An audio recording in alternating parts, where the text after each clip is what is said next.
and Lal Bahadur Shastri Jayanti, today we are assembled here to share our views, to give our homage at the lotus feet, to have the blessings, to get those good qualities automatically by remembering their good qualities.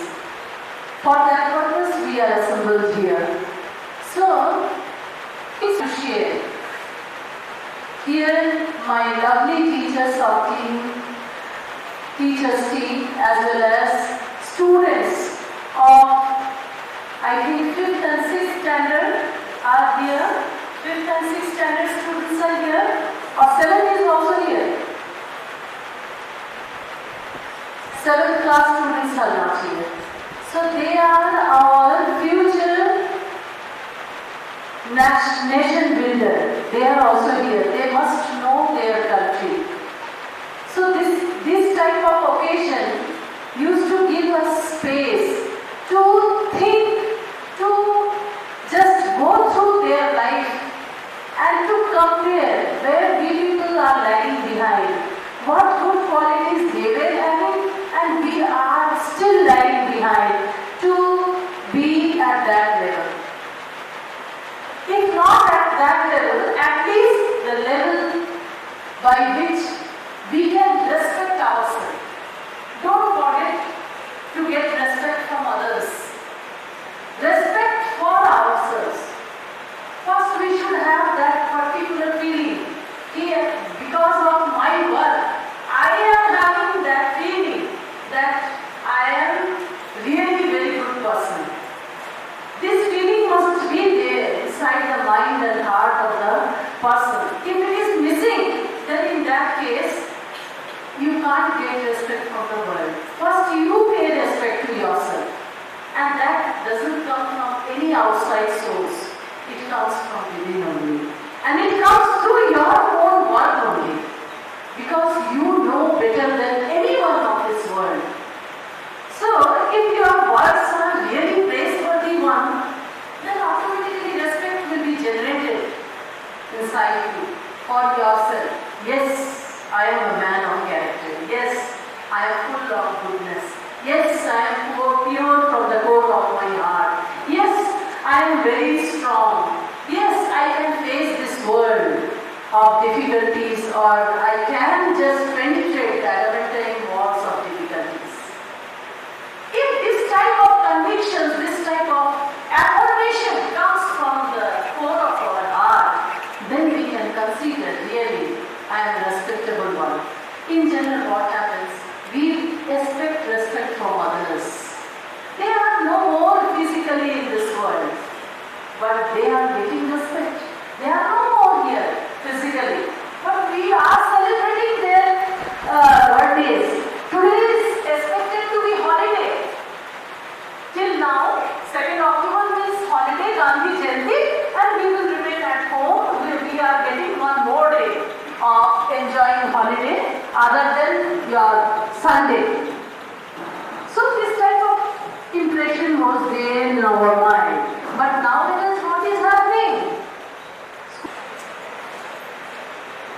आदरणीय प्राचार्य doctor सीमा मिश्रा एवं पूजनीय गुरु जी, अध्यापक को सादर प्रणाम एवं मेरे प्यारे बच्चे शहर दिल से उन्हें प्यार। जैसा कि आपको विदित है कि आज हम सब यहाँ गांधी जी के जन्म दिवस एवं लाल बहादुर शास्त्री के जन्म दिवस की जयंती मनाने के लिए इकट्ठा हुए। प्राचार्य महोदया ने काफी विस्तृत जानकारी से आपको इन दोनों की संक्षिप्त टिप्पणी के बारे में बताया। उनके अनुरूप मेरे अंदर अल्प बुद्धि होने के कारण मैं उनका इतना अच्छे से संक्षिप्त टिप्पणी नहीं कर सकता, परंतु उनके आदेश अनुसार मैं यहाँ आपके सामने आमंत्रित हुआ। आज युग पुरुष महात्मा गांधी जी और भारत रत्न सम्मानित लाल बहादुर शास्त्री का जन्म दिवस है। इसमें भारत में ही नहीं अपितु विश्व में भी इसको प्रचुर मात्रा में और प्रखर हर्षोल्लास के साथ मनाया जाता है। बहुत सारे इंफॉर्मेशन आपको महात्मा गांधी के बारे में और लाल बहादुर शास्त्री जी के बारे में मिल चुकी हैं। दोनों ही हमारे देश के महान विभूतियां थे। दोनों ने ही अपने जीवन को देश के लिए समर्पित किया। महात्मा गांधी जी भावात्मक राष्ट्रीय एकता और अखंडता के लिए पूरे देश से निवेदन करते थे। उनका मानना था कि पूरा विश्व ही हमारे परिवार की तरह से है। हमें सबके साथ मिलकर एक साथ रहना चाहिए, जिसमें एक दूसरे के लिए प्रेम, स्नेह और लगाव की भावना हो। सबको एक दृष्टि से देखें, कोई भेदभाव न हो और सब बहुत ही स्नेह के साथ मिलजुल कर एक साथ रहें। उनका मानना था कि हमारे देश की उन्नति और विकास तभी संभव है जब सब एकजुट होकर एक ही दिशा में सही रास्ते पर चलेंगे। वे सभी के लिए एक ही भावना रखते थे। उन्होंने ये कहा कि शिक्षा हमारे लिए सबसे महत्वपूर्ण है और वो सब की शिक्षा के लिए अपना योगदान देते थे। उनके चलते हमारे देश में बहुत सारी उन्नति की। उन्होंने हम सबको अहिंसा का रास्ता दिखाया और एक संपूर्ण राष्ट्र को एक धागे में पिरोकर सबको उन्नति के शिखर पर पहुंचाने के लिए बहुत प्रयास किए। दे दी हमें आजादी, बिना खड़ग बिना ढाल, साबरमती के संत पूरे कर क्या कहा। हाँ, वो कमाली तो था जिसने बिना शस्त्र उठाए विश्व की सबसे बड़ी ताकत को झुकने पर मजबूर कर दिया, भारत छोड़ने पर मजबूर कर दिया, भारत छोड़ने पर मजबूर कर दिया और सदियों से रास्ता की जंजीरों में जकड़े देश को आजाद कर दिया। ये कमाली तो था।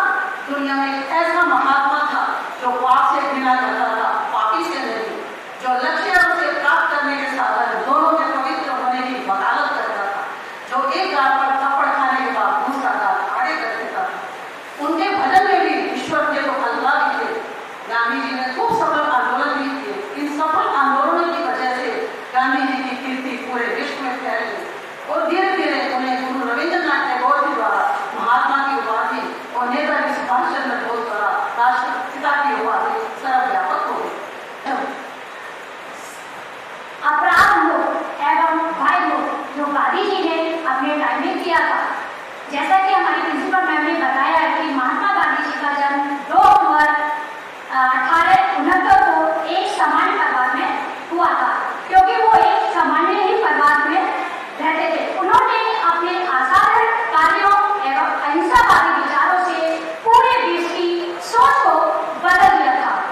उनके लिए सत्याग्रह का अर्थ सभी प्रकार के अन्याय, अत्याचार और शोषण के खिलाफ शुद्ध आत्मबल का प्रयोग करने से था। गांधी जी का एक मकसद था, महान वो शिक्षाविद थे और गांधी जी का एक महान उनका मानना था कि किसी देश का सामाजिक, नैतिक और आर्थिक प्रगति शिक्षा पर निर्भर करती है। शिक्षा के बल से ही हम हो रहे अपराधों का उन्मूलन कर सकते हैं। जैसा कि अभी मैम ने महात्मा गांधी जी के बारे में, शास्त्री जी के बारे में बहुत अच्छे से बताया, हमको बताया, बच्चों को बताया, टीचर्स को, सबको बहुत अच्छे से समझाया। महात्मा गांधी जी ने अपने जीवन काल में हमारे देश के लिए बहुत ही संघर्ष किया। देश को अच्छा बनाने के लिए उन्होंने अपना जीवन अर्पित कर दिया, देश को समर्पित कर दिया। महात्मा गांधी जी ने 12 मार्च 1930 को अहमदाबाद स्थित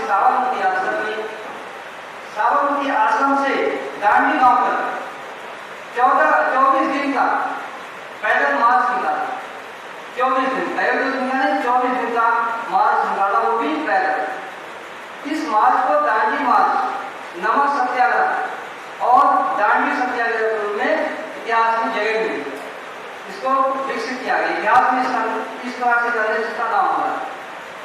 दरअसल 1930 में अंग्रेजों ने नमक पर कर लगा दिया। महात्मा गांधी ने इस कानून के खिलाफ आंदोलन छेड़ दिया। Thank you sir. Mahatma Gandhi ji और लाल बहादुर शास्त्री जी, इन दोनों का जीवन भी हमारे लिए बहुत ही ज़्यादा अनुसरणीय है। इनके बताए हुए रास्ते पर चलकर हम निश्चय ही अपने अंदर सुधार कर सकते हैं। गांधी जी का एक सपना था, स्वच्छ भारत का सपना, उसको पूरा करने का दायित्व अब हमारा है। इसीलिए उनके जन्मदिन से ठीक एक दिन पहले स्वच्छता अभियान चलाया गया था माननीय प्रधानमंत्री नरेंद्र मोदी जी के द्वारा, जिसमें हमारे स्कूल ने भी भाग लिया था और हमारे स्कूल के कुछ टीचर्स, बच्चे सब लोग पैराज गए थे इस अभियान का हिस्सा बनने के लिए। हमारा मकसद वहाँ पर क्लीनिनेस था और हमने अपने बच्चों को भी कुछ ऐसा अलग सिखाने की कोशिश की है ताकि वो समाज में अपनी कुछ अलग पहचान बना सकें। क्योंकि अगर हमारा देश स्वच्छ होगा तो वो सुंदर होगा, सुंदर होगा तो स्वस्थ होगा और हम सभी इस देश का हिस्सा हैं और हम सब इस स्वच्छ, सुंदर और स्वस्थ भारत के निर्माण में एक साथ हैं और जिसकी रोशनी में पूरा विश्व चकाचौंध हो जाएगा, ये हमारी उम्मीद है। और इस प्रयास में हम सबका योगदान देश के साथ है। जय हिंद, जय Bharat. Thank you all of you. In the end of the program, I thank all the teachers, principal ma'am, and the students. Thank you.